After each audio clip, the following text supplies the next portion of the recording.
Good evening, and thank you for joining us for MaleSurvivor's webinar of recovery, Telling Your Story. This is the first virtual storytelling event of its kind from MaleSurvivor, and it promises to be an energizing 60 minutes for us all. We're excited to have you join with us this evening. For those who are attendees tonight, down at the bottom panel of your screen, you have a control bar that allows you to access our polls, to submit questions to our panelists. And as you can see, we've got a full lineup here this evening. So panelists will be watching those questions come in. And I'm just going to get right into our first storyteller, and then we can get in some more introduction and explanation as we continue. Tonight, we're showing the healing power of telling, and we have a great lineup of people. It includes 4 male survivors, a therapist who specializes in treating male survivors, and a lawyer who specializes in treating, a lawyer who has represented hundreds of male survivors in civil litigation cases. I do have an update on our special guest host, Satori Shakur. She had to bow out due to health issues this evening. We send out our hopes and good vibes for her quick recovery. In place of that, I can give a quick introduction, and then I'm gonna share my screen and show you a brief storytelling video from her website. Satori is the executive producer of the Secret Society of Twisted Storytellers and executive director of the Society for the Reinstitutionalization of Storytelling, a nonprofit organization. She's a storyteller, artist, social entrepreneur, and a 2017 Kresge Literary Arts Fellow.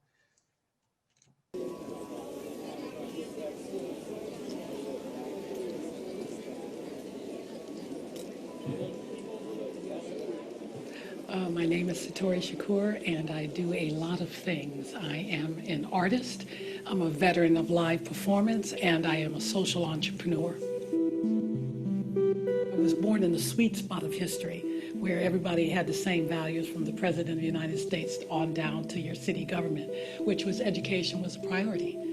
Music and arts in the classrooms, and I started learning how to play the violin, and I was playing in 4 orchestra, all city orchestra, Cass Tech orchestra, electrifying strings. So when I graduated from Cass Tech, I was already a professional violinist. I was playing with Earl Clue, a group called Electrifying Strings, and playing at United Sound, playing string parts on the records coming out of Motown, coming out of Detroit. So music was just part of my life as it was part of Detroit.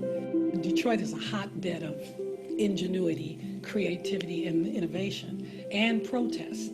So I'm growing up in all of that. So when I joined Parliament Funkadelic, that was a buzz. Parliament Funkadelic, and I was just playing my violin, being the nerdy person. Oh, I got a job singing with the biggest black rock band in the world. I had no idea that 10 years later, I would be touring with the same group. But I had moved to New York to do a record deal. Fast forward, I'm an actor. A lot of things. I'm an actor, a stand-up comedian, a lot of things, professional. And Wall Street crashed. And all the jobs, everybody's job, my job, acting jobs, everything started drying up. I didn't know what I was going to do. And I called 2 people I knew from high school. And I said, what do you think my brand would be? Both of them, without even thinking. Storytelling, that's all you do. That's how I communicate. It's just natural. I come from old black women from the South who use storytelling in a myriad of ways, It's called the Secret Society of Twisted Storytellers. Anybody can suggest a theme, and we curate 4 storytellers around that theme. It was an idea for a social experiment to teach people how to tell their stories, because it is a craft at the highest level. It's an art form. It's not just talking. If you're alive, you're breathing, you have a story, either it's the one you don't want to tell, that's the one I want to hear, or you just haven't discovered that story. It's a human being is the common denominator, not whether you're a white one or a black one or a girl or a boy or transgender or whatever. At the end of the day, you're a human being. You bleed, you lose, you win, and that experience is easily conveyed to those who are listening, because there are a lot of storytelling is just available, but what is the intention? And in this field, in my lane, the intention is to heal, to connect, heal, and transform. Particularly now with tweets and Facebook and all the social media, it's, you know, that's here to stay, but it does not give in any shape or form. It cannot give you what I have with you right now. It's a connection, you know, and you can like and love and haha, and they can put some more emoticons on there, as many as they want to, but it's not going to touch, feel, you know, it's not going to do that same thing. And when somebody actually receives your communication, gets it like a Xerox copy, you're good to go. I've been heard, you know. I'm not just a tree falling in the forest with nobody around. I made a big fat sound here. Crash.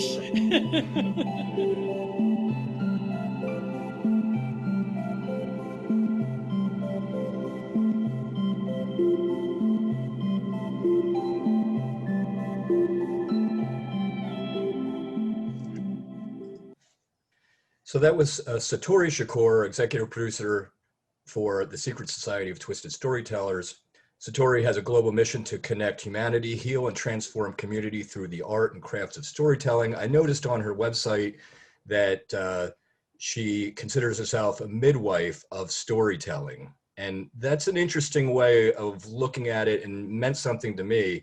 And by the way, I neglected to introduce myself in the very beginning. My name is Tim Kearns. I'm a board of director member for MaleSurvivor. I'm also the board secretary, and happy to be here with you this evening.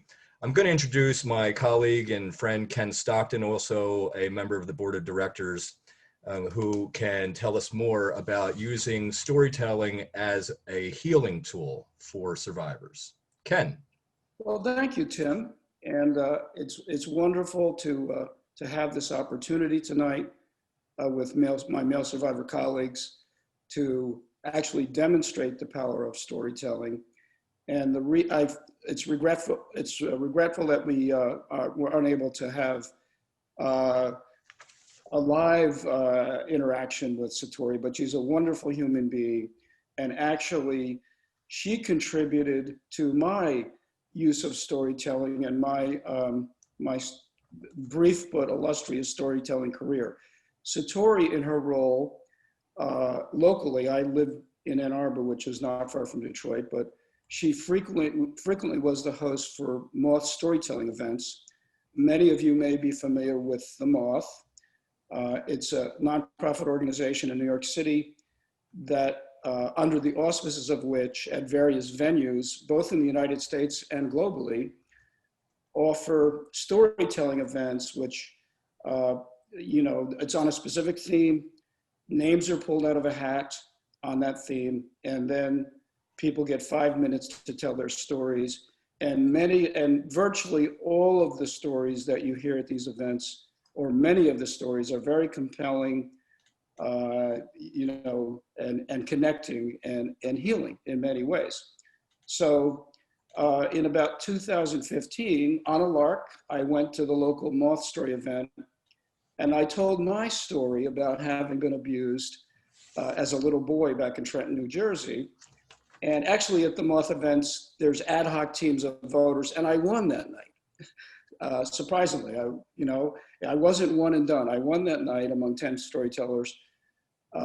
Beyond that, and Satori was the host, and she was really my enabler and my supporter, and she has been for a long time, and she's helped other people tell their stories. So beyond that, eventually, I was asked by the Moth to tell my story in 1 minute at the 2016 Moth Ball, which is actually their annual fundraising event. And there were 500 people there, and a lot of big donors to NPR and the Moth, some name brand authors and producers, and it was incredible. So our storytellers tonight are going to get 5 minutes to tell their story, which is the Moth model. Although I'm granting a special waiver to one of our storytellers, but I'll tell you about it. I'm giving him 6 minutes because he deserves a lot more than 6 minutes, but I'm going to give him 6 minutes. But right now I'm going to tell you my 1-minute story, and then we're going to move to our other great storytellers tonight. And again, it's really, I feel a lot of gratitude to be able to do this and to be part of this event tonight. So here's my 1-minute story. It was 2004. I hadn't seen him in 40 years. He looked much older and less daunting. Back in the 1950s, he was a Little League coach in Trenton, New Jersey. He was 23 years old. He was also a very proficient pedophile. Soon after I made the team, he began to develop a special relationship with me. He groomed me, and he groomed my parents, and then he very quickly proceeded to molest me. He sexually assaulted me 400 times in 3 years when I was between the ages of 11 and 14. He raped me 400 times. And I suffered all the common life consequences that male survivors do: anger, shame, sexual confusion, anxiety, trauma. And it really, in effect, has been lifelong. In 2004, I became my own hero. I decided to track Fred down and hold him accountable for what he had done. I found him using the miracle of the internet. He was still in Trenton. And then I found a local attorney, and actually he's a panelist here tonight, and I hope he has some comments. He calls me the most rogue client he's ever had. So now that I've said it, he won't have to say it. But we threatened a lawsuit, even though we didn't have the law on our side because of the statute of limitations. And miraculously, Fred and his attorney agreed to private mediation. So I flew with my attorney, Kurt Bergman, to New Jersey, and we met with Fred and his attorney in front of a retired judge, and there was a mediation session. And I got a chance to ask questions that had been on my mind forever. Why did you do this? Do you realize how much harm you've done? Did you specifically target me? Are you sorry? And it was amazing to look this abuser in the eye and ask these questions and to hold him accountable. It was truly life-changing. No more self-blame, no more shame. I am healing. So I went a little over 1 minute, but that's my 1-minute story. And what I'd like to do now is we have an array of some additional storytellers, and I'd like to get started. And our first storyteller is Lee Friedman. He's also a board of director member for MaleSurvivor. He's an animal lover, and he happens to be a veterinarian, and he loves animals big and small, including human beings, which really comes across. He's a very kind and gentle person. Lee Friedman, you're on for your 5 minutes. Okay, hopefully you can hear me. Yes. Okay, great. Okay, just unmuted myself. By the way, I created a little timer for this, which is used as a guideline. So I'm going to go ahead and set that, and hopefully it'll come in under 5 minutes. Okay. Okay, so the topic is disclosure, and perhaps it's worth remembering that for some of us, certainly for me, disclosure was once a fate worse than death. It's not just a big deal, it's huge. And the idea that my story would be shared in court, in the papers, with the world, it was absolutely terrifying. And it's also important to remember that the sex of sexual abuse for a child can be mixed with the natural curiosity of exploration. And that's what grooming is about, is gradually breaking down the barriers and pushing the buttons.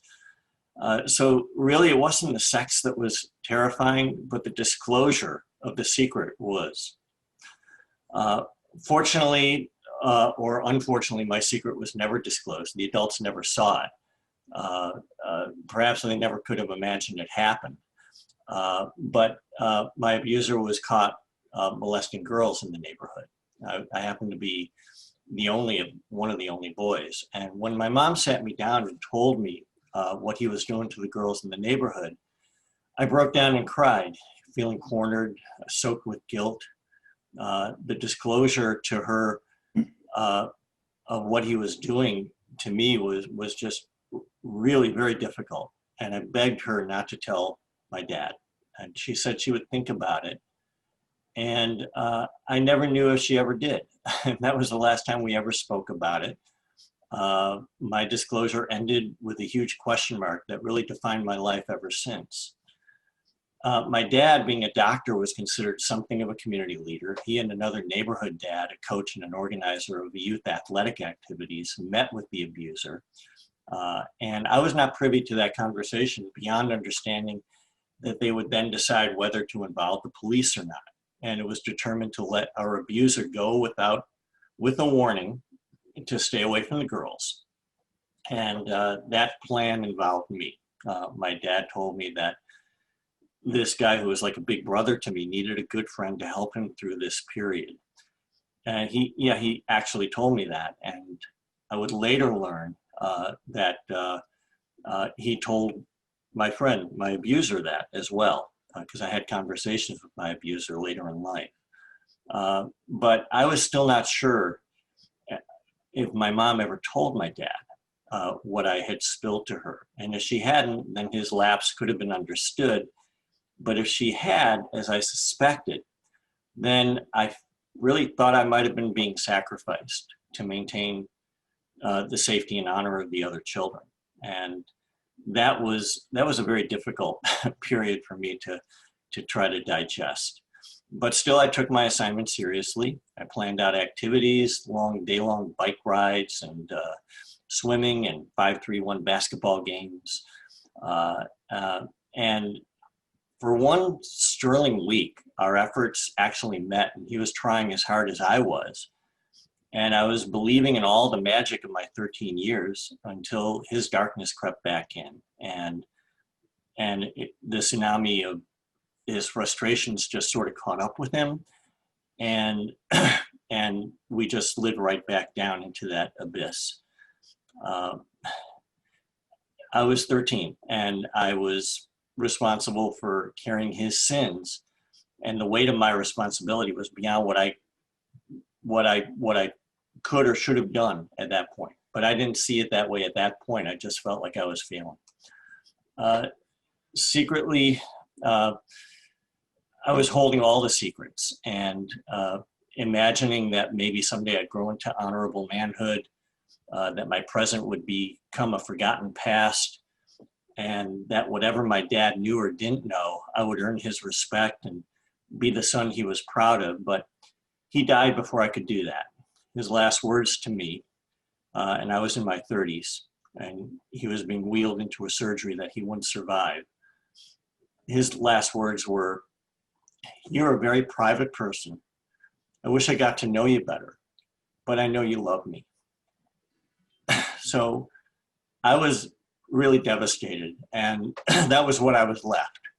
I hid from him my whole life, and was waiting for a father and son relationship that would never happen. So to those who get stuck in the sex of sex abuse and forget the price it extracts, well, that was the price I paid. My dad's last words to me revealed the true cost of keeping my secrets. And that's why this topic of disclosure rings so resonant. I see I'm at 0 here. I just wanted to close up. So that's prologue. It sets the stage, but disclosure meant the last word was not my abuser's, it was mine. And I confronted my mom, and I asked her why, after I disclosed my abuse, it was never discussed again, and why I was left guessing after that conversation. And she told me that she didn't recall the conversation, and it was then that I realized that she just blanked it out. And that allowed me to build a relationship back with her. I decided that she was telling me the truth, and even if she was only telling me 95% truth, I could build that other 5% as a bridge. And I was there with her through her last years, through her Alzheimer's, and basically my disclosure to her brought me back that relationship. So I guess to sum it up, failing to disclose cost me my father, but disclosing fully gave me back my mother. I was with her in the last days fully, and every survivor has their sad story, but for so many of us, it is not our only one. We can choose the story we live today as men, even if we couldn't choose the one we lived as boys. Thank you, Lee. And actually, one of the other moth elements, and Nestor helped there, is applause at the end, but I appreciate your telling that story. It's a very compelling story. I know there's a lot of twists and turns to it. Next up, batting in the third position, is Dennis Tyson. He's also a board member of MaleSurvivor.org. He is doing incredible work in New York City. He's the president and founder of the O'Brien Dennis Initiative, which specifically helps men find pathways to recovery, to acknowledging their story, to telling their story, offers the tools and resources to heal. Dennis, we have to unmute Dennis. I'm on mute now? Yeah, we can hear you. Okay, so sorry about that. Good night. My name is Dennis O. Tyson. I'm 40 years old. I was born in Jamaica in 1980. At the age of 5 years old, my neighbor of 16 brought me into a shower and changed my life. I was sexually abused by my mother's neighbor's son in the ghettos of Kingston, Jamaica in 1985. My grandmother figured out that something had happened. It was late one night after playing Moonshine Baby, African traditional game, when my grandmother caught my abuser touching me. My grandmother located myself and my elder sister to the countryside of Jamaica. I grew up not seeing a father figure, not having a father around. And for years, I lived in a barless prison. I struggled with religion and questioning my sexuality. As I grew into puberty, I didn't feel comfortable playing with the boys in my neighborhood. For some odd reason, my neighbor, who was 16 years older than I was, he was able to spot my vulnerability. I started drinking around the age of 8 or 9, not fully understanding that I was coping and covering my shame of sexual trauma. By the time I got to 14, my neighbor realized that there was something going on, and he took me under his wings, because I was struggling academically. I befriended him. I felt that he was a confidant, and I felt that I could trust him. He told me that the only thing that I could give back to him for all the help that he has given to me is for me to sleep with him.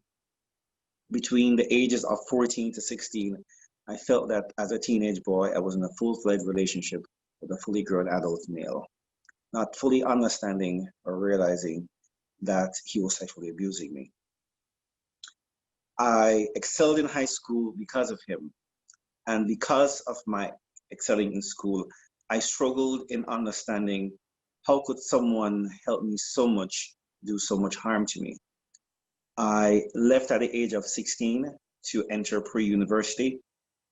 And one of my first ripple of dealing with male sexual trauma was me becoming promiscuous at the age of 16. At the age of 19, I realized that I was having slight panic attacks, and I just did not understand what was going on. I tried to seek professional help, and everyone who I saw in Jamaica kept explaining to me that what happened to me had more to do with homosexuality and sexual trauma. My childhood best friend told me that it was full time for me to start going to therapy because it was helping. I got baptized at the age of 8, thinking that by going to church, by surrendering to God, that all my troubles, all my pain, all my hurts would be washed away when I got baptized. At 20, I befriended someone who also had expressed to me that he too had experienced sexual trauma. I made the assumption that because he too understood what I had gone through, that we could have regular conversations and support each other. In my final year of university, this young man, this person who I had befriended, this person who I had grown to trust, late one evening in Kingston, held me down with his friend and raped me at 21. I migrated to the United States less than 3 weeks after that horrific ordeal. I came to this great country not fully understanding what my direction was, just knowing for a fact that something great is within me. And hopefully at some point in time, whatever is going on, whatever pain I was going through, I would come out of it. I told my family at 20 years old that I think I was gay because I was raped, because I was sexually abused, and I got kicked out. I became homeless. I started living on the streets of New York City, and I started having sex for money. I developed friends who didn't judge me, and I'm very, very happy that they never did. And they understood what I was going through. I decided to go to therapy because for very, how would I say this? For over and over and over, because of the sex trade and just being promiscuous, I kept having continuous STDs. And one African lady said to me one day, I think it's time for you to address what is going on. She recommended me to go to therapy. I started traditional therapy, didn't work, and I found someone. Time is up. Keep going. Is my time up? Keep going. Okay. I found someone who took the time to listen to me, listen to my story, and she explained to me that sometimes it's best if you can't talk to just write. And I started writing, and as a result of writing, I published my first book at 24. However, my life changed at age 30. I got hit by a cab in Midtown Manhattan on my actual birthday. And while in the ambulance, the EMS worker said to me, I think that this is where your life started. And at that point, a couple of weeks after I started my master's program, and not only did I start my master's program, I decided to start the Barrenness Foundation, which later became the Barren Initiative. And I realized that everything in this life happens for a reason. I no longer see myself as a victim. I see myself as a survivor because the universe allowed me to get to this point so that I could live, so I can tell this story, so that so many who are just like me, who don't have a voice, I can be the voice for them. And I'm thankful that about 11 or 12 years ago, I came in contact with the Male Survivors organization. And who would have known that 12 years after reaching out to someone from Male Survivors, I would also be on their board and doing the work I'm doing today. And that is my story.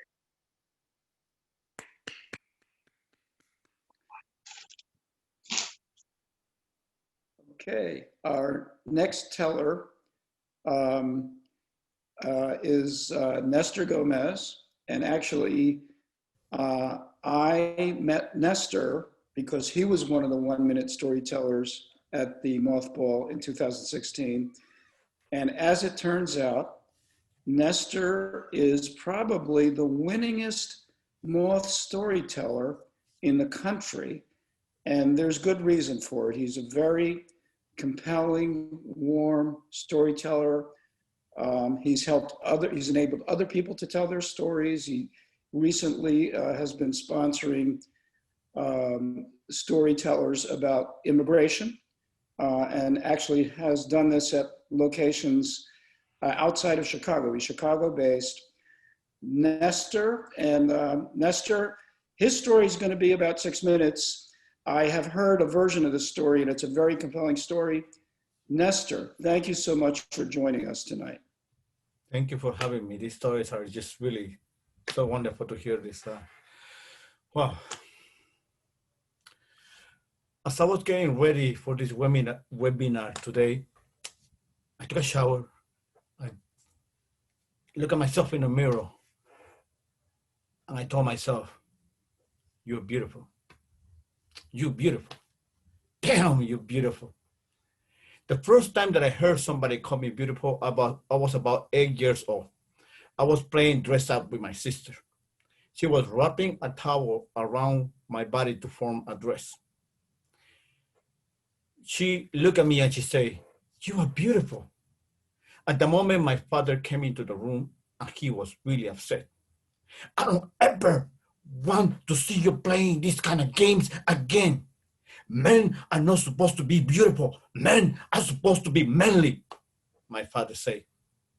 He didn't give me time to explain to him that the reason I was playing dress up with my sister was because I wanted to play soccer with her, but she had told me that the only way she would play soccer is if I played dressed up with her first.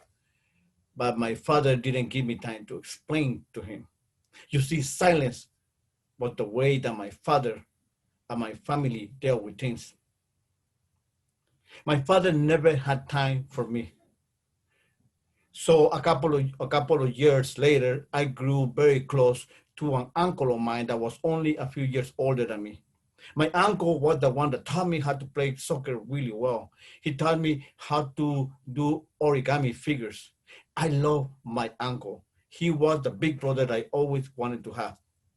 Back then, we used to raise bunnies in our house in Guatemala, and my mother used to send me and my uncle to the nearby farms to cut grass to feed the bunnies. So my mother sent me and my uncle to the farm one day, and the day my uncle asked me to do him a favor. I love my uncle. I didn't want to break up the wonderful relation that I had with my uncle. So when he asked me to take down my pants, lay down on the grass, facing down, so he could get on top of me, I let him. A couple of days later, my mother sent me and my uncle to the farm again to cut some grass, but we were taking too long. So my mom sent my sister to see what was going on. "What are you guys doing?" my sister said when she saw my uncle on top of me. She ran back to the house to tell my mother. After the day, my mother did not let my uncle go to the farm with me or play with me for too long. But my mother never explained me anything. My mother never talked to me about what happened that day. You see, silence was the way that my mother and my family dealt with things. Silence was also the way that I dealt with things because I started to develop a really bad stuttering. I couldn't talk, especially at school when I had to talk in front of the class. Your son needs some kind of therapy. The teacher called my mother and my father for a teacher's parents conference. "He needs some kind of therapy," the teacher said. "Therapy? Therapy is for rich people and for crazy people," my father said as he got out of the room and he walked away. The day after, the teacher called me after class and he told me that he had a friend and the friend had told him that I should go home and practice talking in front of a mirror so I could get over my stuttering. I nodded and I started to do that. But to be honest, I only did that a couple of days because I hated to see myself in the mirror stuttering, making stupid faces. I hated myself. Eventually, I got over my stuttering as I got older, but I never went to therapy. In fact, I only went to therapy a couple of years ago when I was going through my second divorce and my fourth or maybe fifth attempt at killing myself. "So how are you feeling today?" the therapist said as I walk into the room. And I don't know about you, but when you're feeling like crap and somebody asks you how you're feeling, it kind of makes you feel worse. So I got really mad and I got up and I wanted to just take a desk and throw it across the room. So I screamed at the therapist, "Therapy! Therapy is for rich people and for crazy people." And I started to walk out of the room. "Before you leave, look across the room and tell me what you see," the therapist said. I looked across the room and I froze because there was a mirror and I hated what I saw. I hated myself. It took many sessions of therapy for me to understand that the sexual abuse I had been a victim of was not my fault. I was just looking for love and I was taken advantage of. It took many sessions of therapy for me to understand that love Love is not how other people see you or treat you. Love is how you treat and how you see yourself. And there's nothing more beautiful than loving yourself. It took many sessions of therapy for me to be able to look at the mirror and not hate myself. So today, before I start getting ready for this webinar, I look at myself in the mirror and I repeated those words that have become my mantra every day. You are beautiful. You are beautiful. God damn, you're beautiful. Thank you.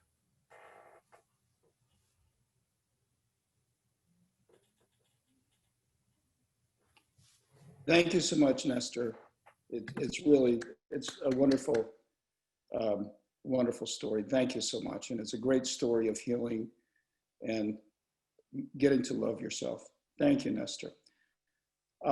Next up. Can I mention to our attendees that they have the control to raise their hand Okay. and lower their hand. And I thought that might be one way attendees can show some applause at the conclusion of one of the stories.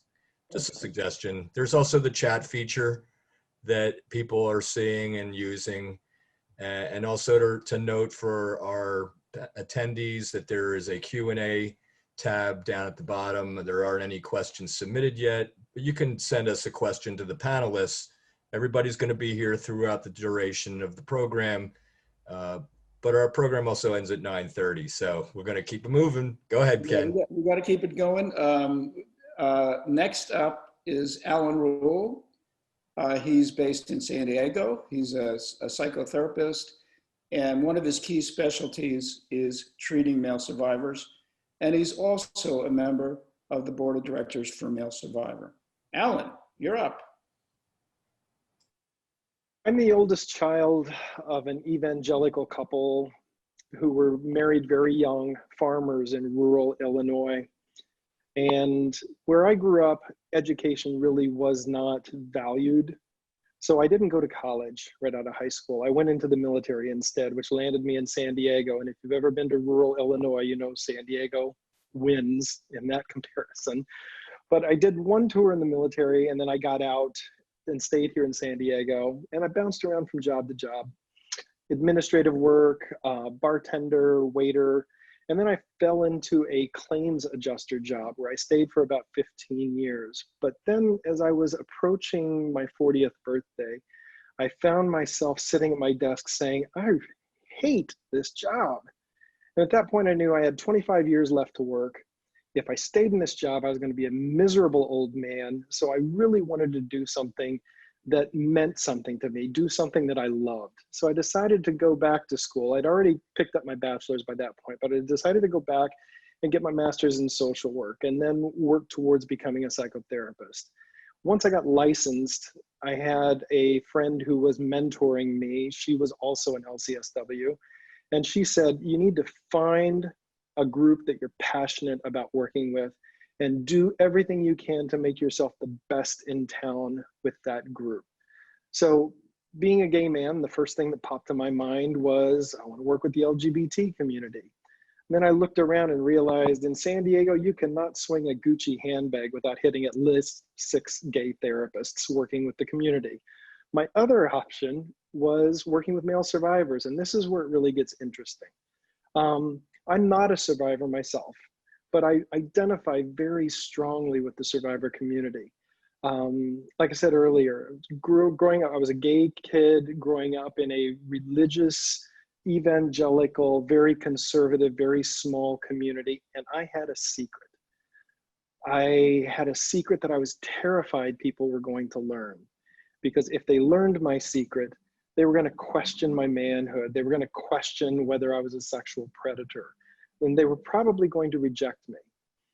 And those things really strongly mirrored what I see in the guys with whom I work. If I tell anybody that I was sexually abused, they're going to judge me. If I tell anybody, they're going to question my sexual orientation. If I tell anybody, they're going to question whether I'm a real man.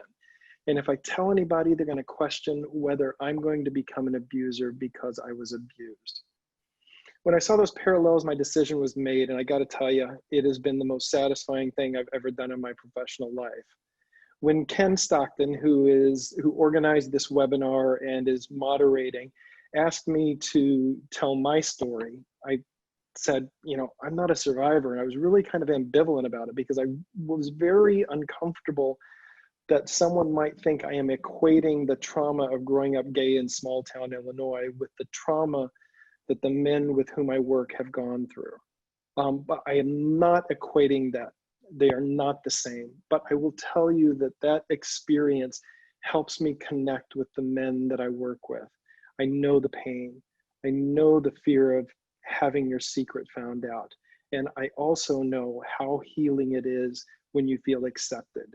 And I see that in the clients with whom I work. I love my clients. I am a fierce advocate for my clients. I cry with them. I feel joy when I watch them grow and heal. And you can ask my partner and my friends, I will not shut up about the injustices and the indignities that are suffered by males who were sexually abused as kids at the hands of our society. There's a lot of ignorance out there. I haven't felt their pain, but I understand the pain, and being a part of that journey is deeply, deeply fulfilling.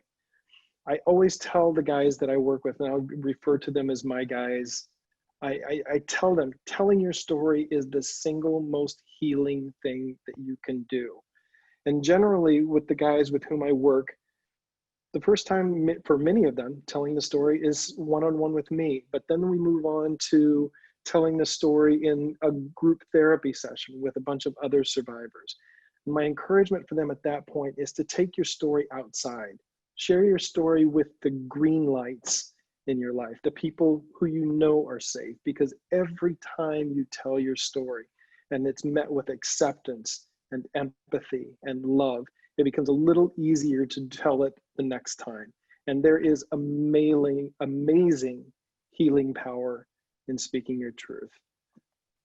I am very grateful and humbled to be of service to the survivor community. I am deeply moved by the strength of the men with whom I work. And I'm very grateful for your attention to my story. Thank you very much, and be well. Thank you so much, Alan. Now, our final storyteller in the power hitter position is a guy I really like because, like me, he's a Jersey guy.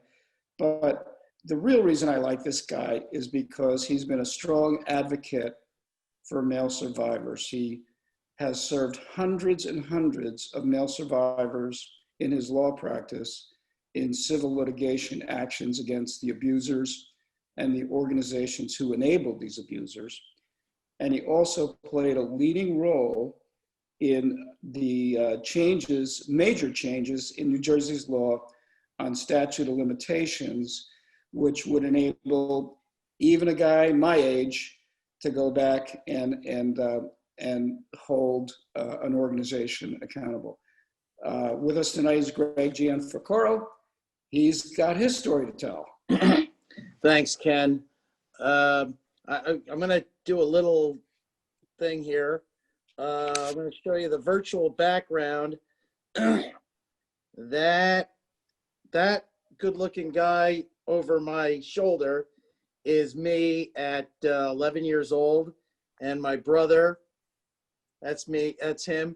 We were altar boys. And that's, and then one more picture, and then I'll get to what I have to say. And let me get this. And that good-looking boy is me at my confirmation at 12 years old. And that man is who I'm here to talk about. And I just want to say, before I say anything, Ken, thank you for allowing me to speak. Tim, thank you. But, I really am moved.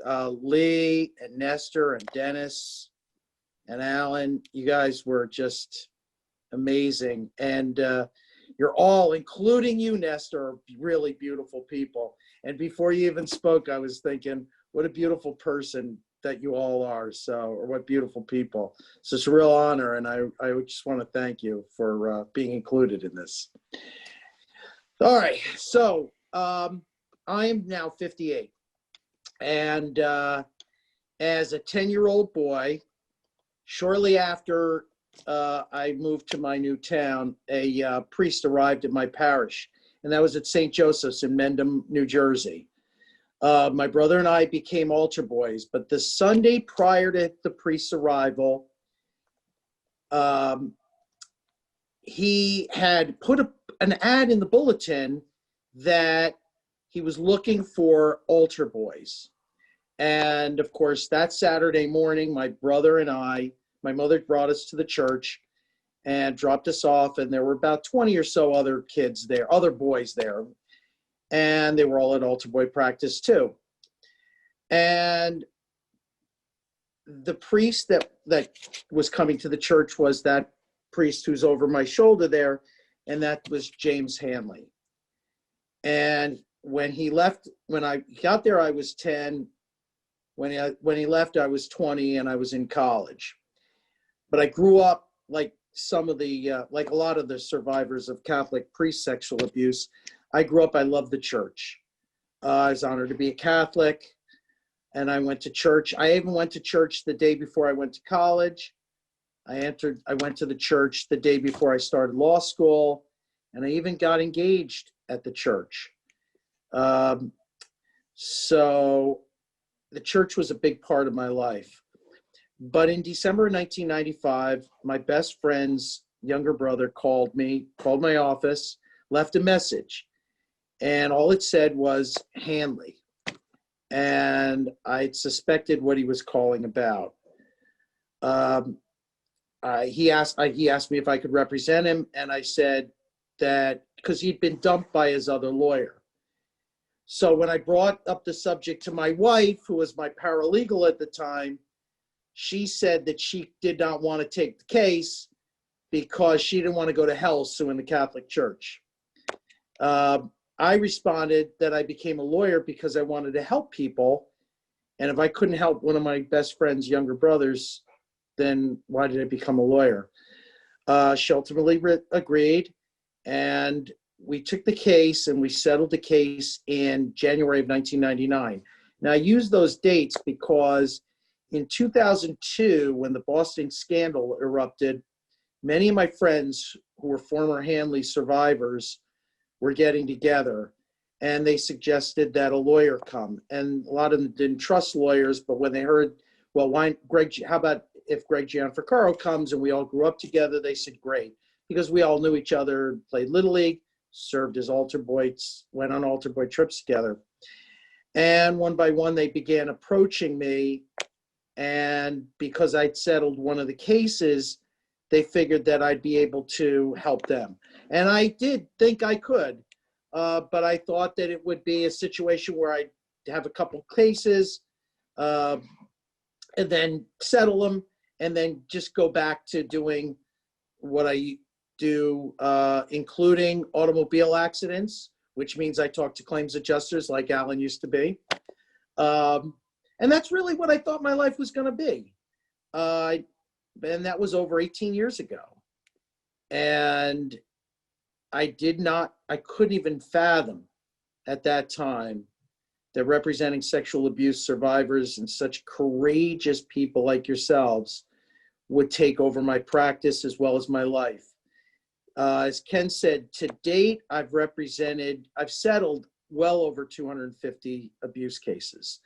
I currently represent between 200 and 300 abuse survivors. I never, ever thought that I would be helping the survivors. I never thought, but I also never thought that the priest that I grew up with would sexually abuse dozens of my friends, including, and I'm very sad to say, most of those boys at the church who I studied, who I went to altar boy practices with. I myself was never a survivor. I was never abused, and my brother wasn't. And I don't know how we were able to escape, but somehow we did. And I can only I can't help believe what's really bothered me as a Catholic is the hypocrisy that I've seen as I litigated these cases against the Catholic Church, a church that I respect so much. It really upsets me. And, you know, we've talked about, I've spoken to Ken and Tim about it, but I reluctantly remain in the church so my children can grow up with a sense of respect for God and hopefully not lose the faith that I think drives me to do what I do. Sadly, I will acknowledge that parts of my faith have waned, but in these 18 years, what I take solace in is the fact that as a believer, that if Jesus were to rise up from the dead, I know he'd be on our side and not the side of the church. And that's my story. Thanks.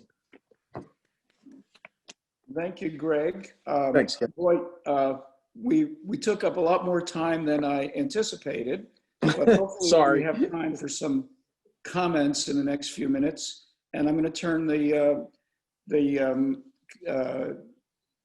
presentations over to Tim, and you probably have some comments and maybe some questions.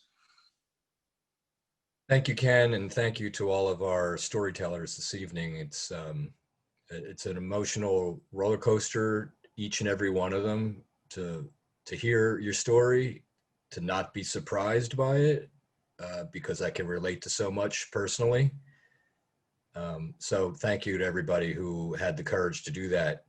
I hope that I someday will be able to join you in that experience. And so, you know, I wanted to focus on that for a moment. And again, reminder to our panelists our attendees that you can submit a Q&A question or send something through the chat. I am going to start a poll, and I'm launching that now. What roles fit for you? So we can, as a panelist, we can see what the makeup of our audience is. We have 51 attendees still here. Our stated time here today is till 9:30. Personally, I think I'd be okay with going a few minutes over, but we do respect the time commitments of our attendees. So just having to say that.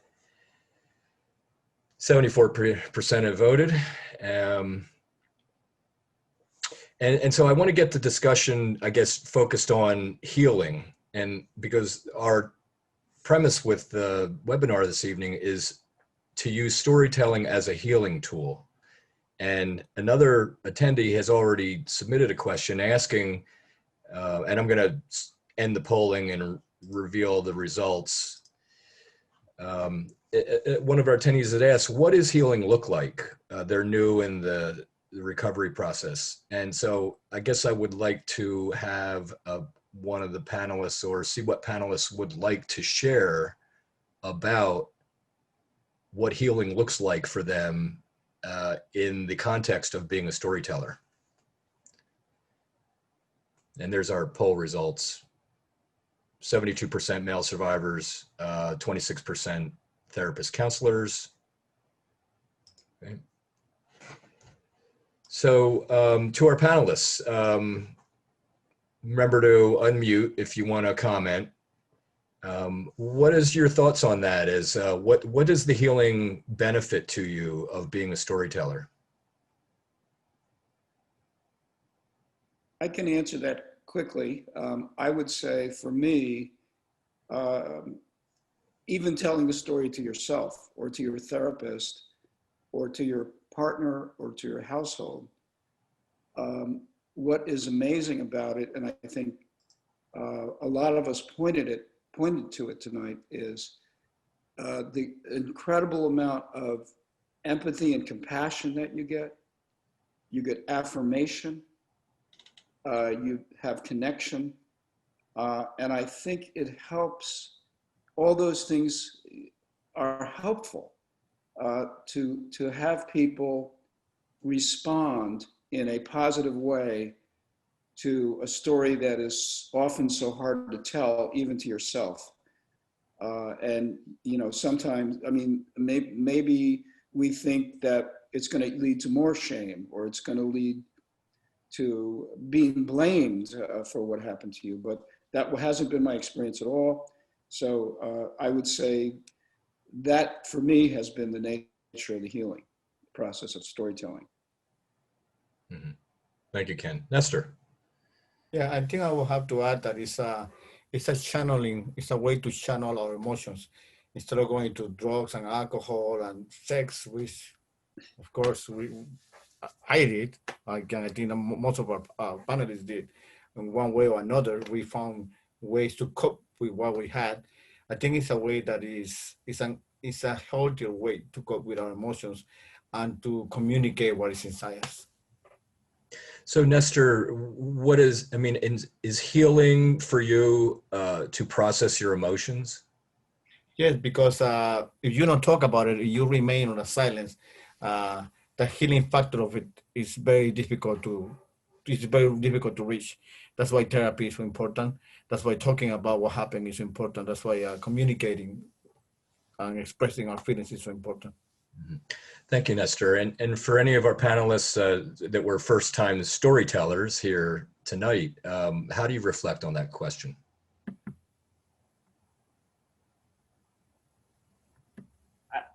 I think about, actually, it's interesting because what Alan said about green lights really resonated with me. I think that that ultimately explains to me the benefit of storytelling is that you're sharing it in a safe place, hopefully with people who understand. And to me, I just when you speak your story and the words leave your lips and they hit your ears, it somehow processes a little differently than when you just keep it in your head and you don't let it out. And it's hard to explain that, but for me, that's turned out to be very true. Not only talking about my story, which the first time I did really was in therapy, but also writing and putting it into words on paper, and just getting it out there is very healing because it sorts it out in your head and allows you to sort of organize these thoughts a little bit better. So Lee, if I could follow up on that, I mean, to me, it's a scary proposition to go through this, if not traumatic in and of itself. But when you cross the finish line, share the feeling. Well, I think that there are many different finish lines. I think I spoke about one of them in my story, and that was the finish line of talking to my mom and bringing her back. I think there are other finish lines that aren't so great, like talking to red lights, to people who don't really get it. And you feel like, I think in my story, I spoke about sort of like the gamut of the positives and negatives of disclosing. That the first time I disclosed, it wasn't answered, and it was just left as an open question. It was just sort of dropped. And it took me years and years later to finally come back and open up. And that was a tremendous positive, a tremendous finish line for me, because I got my relationship with my mom back. My mom and my dad were not my abusers, but they were, in a way, they were enablers and maybe not willingly, but they just sort of let it happen for one reason or another. It happened, and to be able to get beyond that was all about disclosure. Yeah. And I know that a lot of survivors can relate to the experience of having your relationships tainted, affected by the abuse, even if they weren't involved in it. Alan, as a therapist working with male survivors, there was a question submitted by George asking about that he hasn't had the experience of healing when sharing his story. Mm-hmm. Most of the people who I thought were safe really just met me with confusion, questions, resistance, and disbelief. And so I guess one of the things that's important as a therapist is to provide an environment that makes the storytelling a worthwhile process. Can you comment about that? Absolutely. I think, and this kind of piggybacks on something Lee said just a moment ago, the ability to say it out loud. So many times guys come into therapy and will say to me, and I'm sure to many therapists, those who are in attendance, I'm sure have heard this. I've never said this out loud before. As human beings, we process through the use of language. So being able to talk about what has happened or being able to write about it, journaling, this is why every therapist recommends journaling at some point or another, and every client hates it. But it is very important to take that cloud of emotion and thoughts and all of the tangled stuff, and in order to put it into words, in order to make it intelligible conversation, we have to break it down. And that brings that huge cloud of fear down to something that's a little more manageable. With respect to George's question, George, I feel for you. I'm very sorry to hear that the folks that you were reliant upon did not show up for you in the way that you were hoping to. What I would encourage you to do is don't let that stop you. And I'm looking at your question. Most of them really just met me with confusion, questions, resistance, and disbelief. One of the things that can happen when we're telling a story like that, and people, is that this is a secret that most guys have kept for many, many years, if not many decades.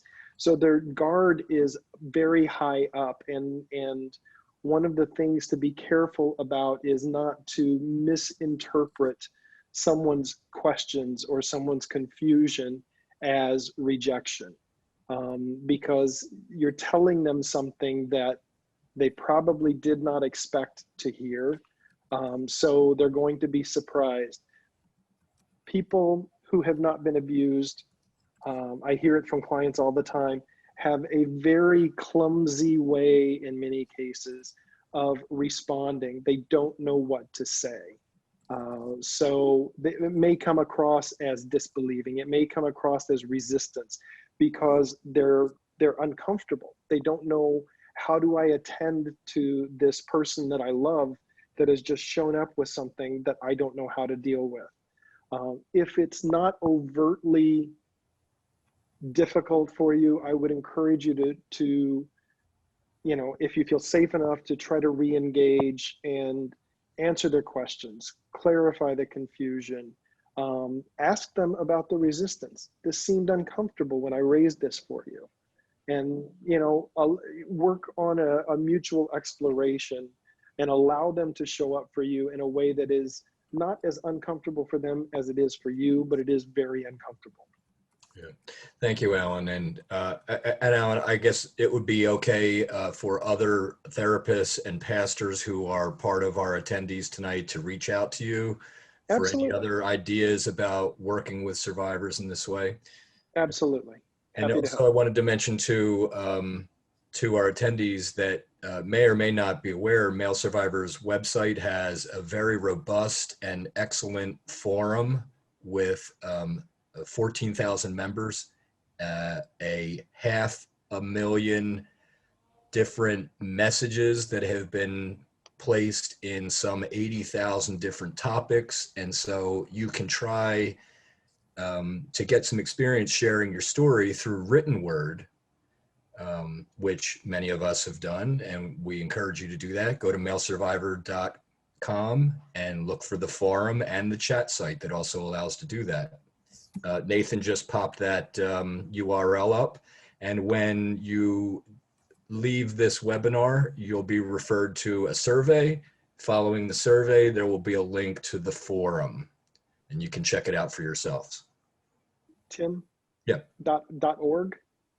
Oh, did I say .com? You're correct. MaleSurvivor.org. Thank you. Sure. There's a question from David for Greg. And Greg, I know that you're there and you want to answer that question live. What legal aspects are important to consider when healing, sharing a story that involves an institution like the church? I would also extend that question to say individuals. I mean, this one's an easy one. Don't go to the institution to tell and share your story. Do not go to the institution, especially if it's the Catholic Church. Do not go to the institution. Go to a therapist. Go to a lawyer. Hopefully the lawyer has experience in these kinds of cases. That's fine. Do not go to the institution. So many of us are so connected with the institution where we were abused that, or at least in my client's situation, that there is the desire or the instinct to just go to the institution because you think you're going to receive treatment or help, or you're going to be, they're going to feel bad for you, or they're going to want to bring you into that situation. They are not going to do that. And I'm sure that there are dozens and dozens of survivors in this forum today who will say the same thing. So go to a lawyer, go to a counselor. Do not go to the institution, because that institution will use what you say against you should you try and bring a lawsuit. Mm-hmm. So Greg, what about if it's not an institution? What if it's an individual? What if it was something like, you know, what Nestor shared, or other survivors who have shared here tonight, and it's an individual? I'd still speak to a lawyer first. Well, the most important in that situation is to speak to someone who's trained, a really good trained therapist. That's or another survivor, to get their perspective. But I mean, I'm not a survivor, but I don't think I would ever tell my client to go to the abuser who abused them without them having some real serious counseling, because you don't know what the circumstances you don't know how the abuser's going to react. And they react a whole bunch of different ways. Yeah. And that's so I would definitely speak to a therapist in that situation. So I just don't want to confuse for any of our attendees listening here that we were suggesting that storytelling is to confront the abuser or to name them in particular. It might be an outcome of it, but that itself seems to make it a bigger obstacle. And that's not what we're trying to expose our attendees to. And Ken, you can add to this, or anyone else does, but just to use storytelling as a way to get some healing.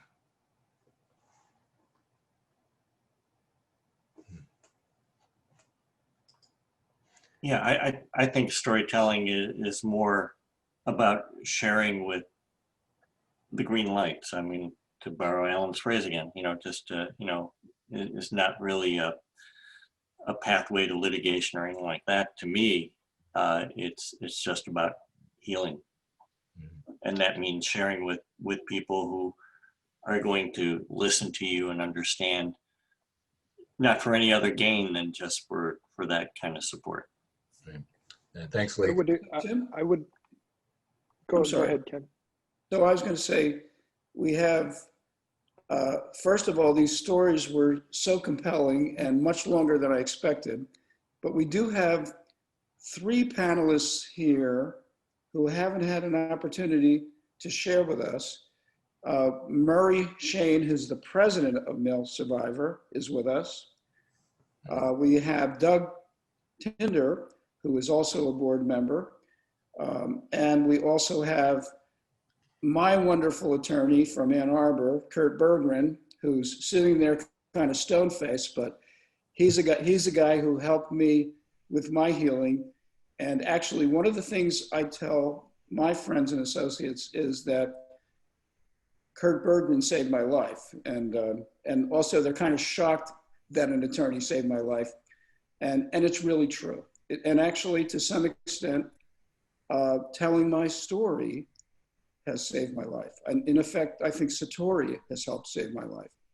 So I just wanted to see if, Murray, you had any comments at this point, or the other people that we haven't heard from?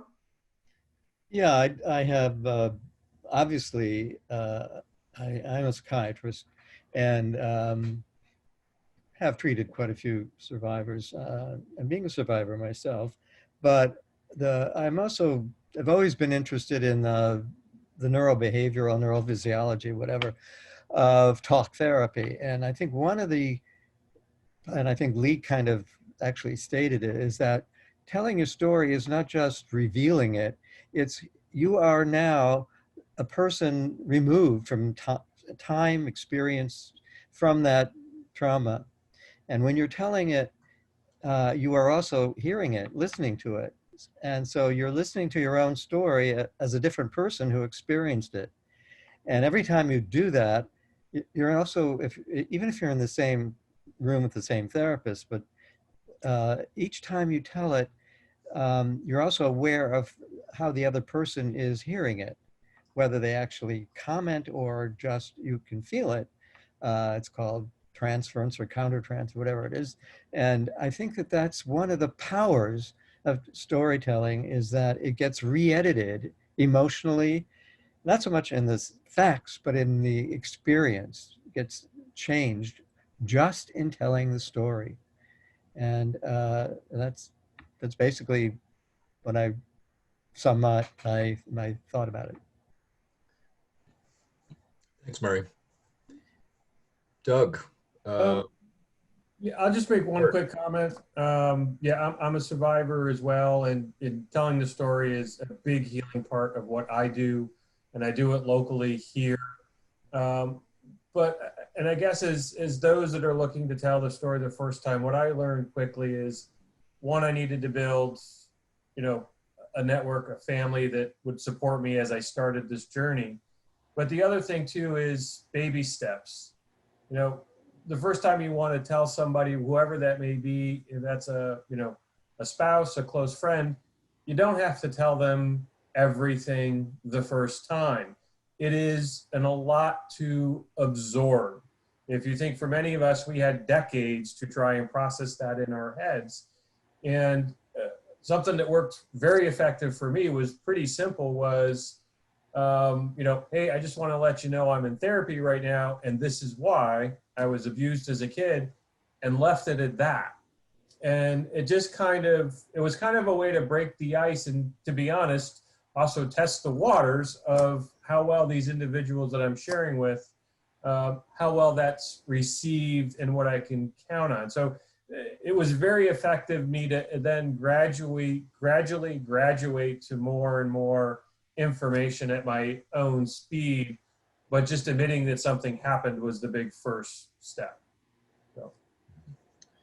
Thanks, Doug. Tim, can I piggyback on something Doug just said?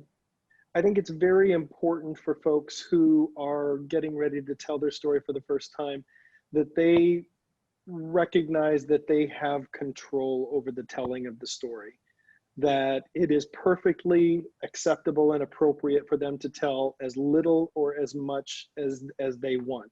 That following on what Doug said, I was abused. And if somebody is following up with questions that you're not ready to answer, it's okay to say, I really don't want to go into that level of detail right now. I always tell my clients, no is a complete sentence.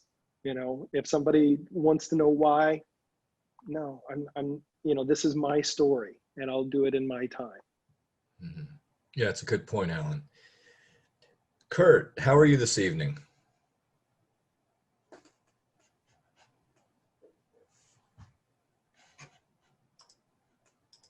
Hello, Hi, Kurt. can you hear me? Yes, sir. Go ahead. This thing about not confronting first of all, I'm I was Ken Stockton's attorney, and I was not an experienced attorney in that area of the law. As a matter of fact, despite the fact that I was a civil rights lawyer all my life and did lots of sex discrimination cases, I had never had a case quite like Ken's case.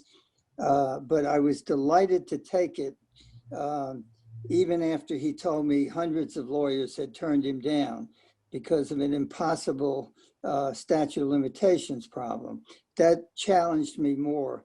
And I liked Ken Stockton, and I decided, I thought his story was so compelling and he needed some sort of justice. And this idea about not confronting the accuser or not confronting the perpetrator is probably true originally, but not once you gain a position of power.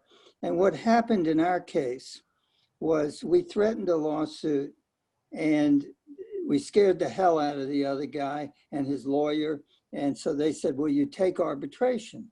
And Ken agreed to arbitration. We went to arbitration, and it was absolutely the most wonderful thing that could have happened to Ken, because it put him in a position of power, because he confronted his perpetrator.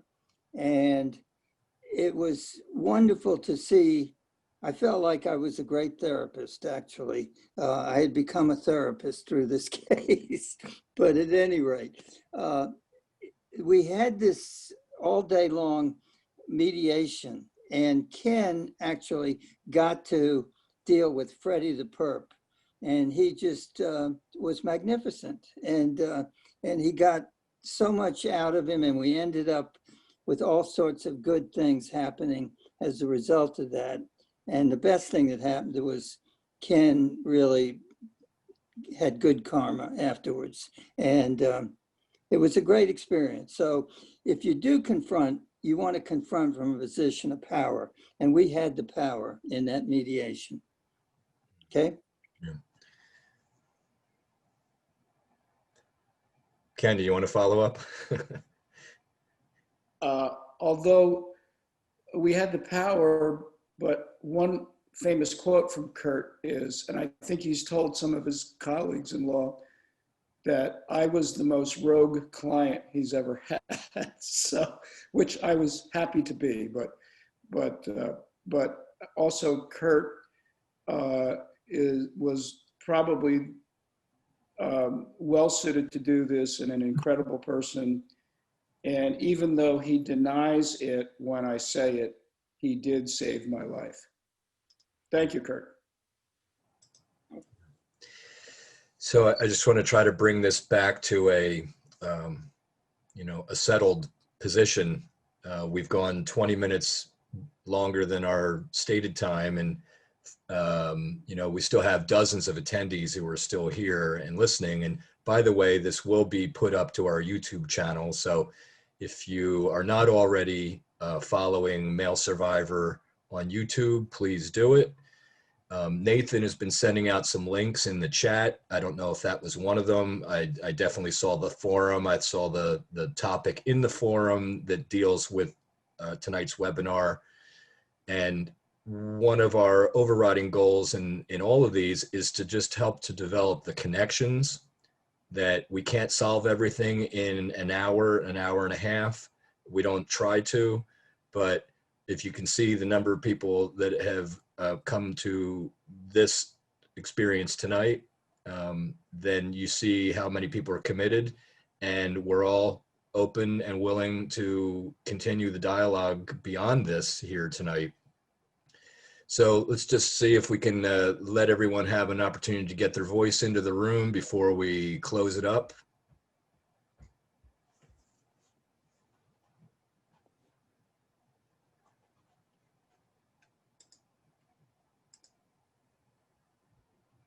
Thank you for the link there, Nathan, to YouTube. If you see it in the chat, you can click on that. Any other comments from our panelists?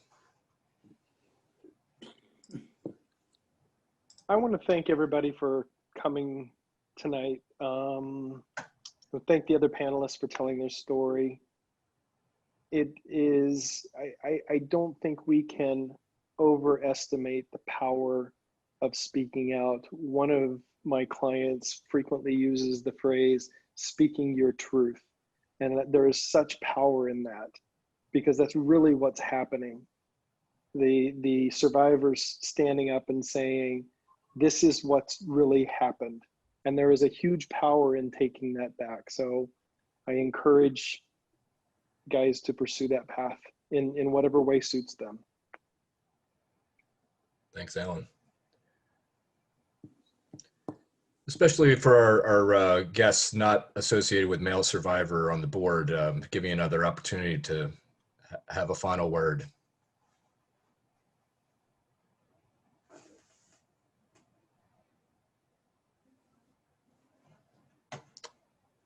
Okay, well. I just wanted to say thank you from one who's not on the board. I just wanted to say thank you.